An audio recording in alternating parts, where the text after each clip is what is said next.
taking me over to the finished product area, but you know what? I walked by this box earlier and I couldn't believe the feel of that cinch. Tell me, it can't be the same cotton cinch that I've used for years. Well, this is a brand new cinch cord. It is a 100% alpaca. The alpaca? The alpaca. Just like an alpaca sweater that I wore in 1950s, huh? Yes.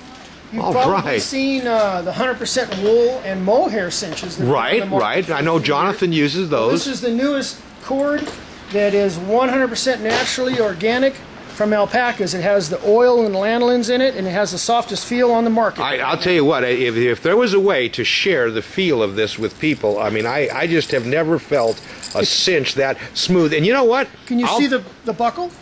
I didn't want to miss that. That's a stainless steel flat buckle. Wow. With a roller. With a roller. So there's no galling there at the buckle area? That's correct. And this material just has to be fantastic against your horse's belly, especially if you're working hard in the show ring or out moving cows, and we build up that sweat and everything else. This alpaca cinch has got to be #1. And this is a fairly new product, John? Brand new.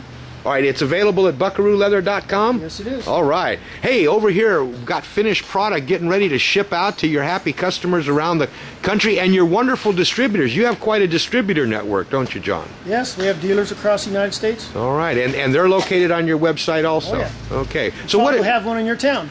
Well, I think you do. Okay, so what are these? Are, oh, look at here, breast collars. You see this breast collar here? This is a wild rose design and basket combination. This painstaking hand-crafted work to make these flowers and leaves stand and jump off of the leather. Well, they do it, so I wish we could get, there we go. Oh, man. And you emphasize that this is not machine stamped.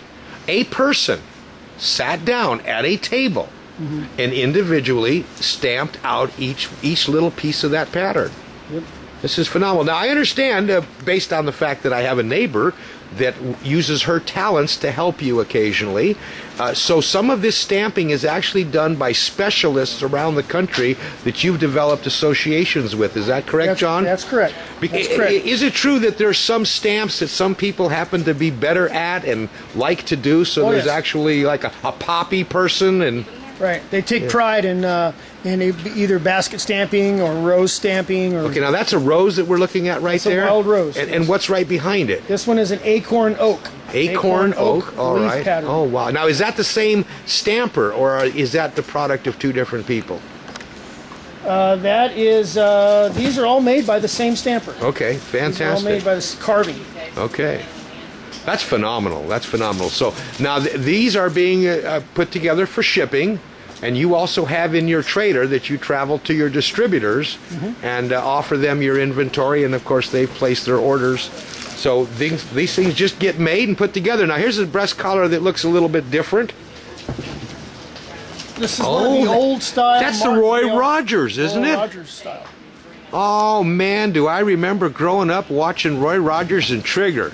Now this is the breast collar you talked about that fits well because it goes up over the withers, is that correct? Over the withers and over the point of the shoulder. Over the point of the shoulder. Position. So there's the real McCoy that we looked at out in the field, and I bet this is a popular item for you, eh, John? Yes, it is. All right.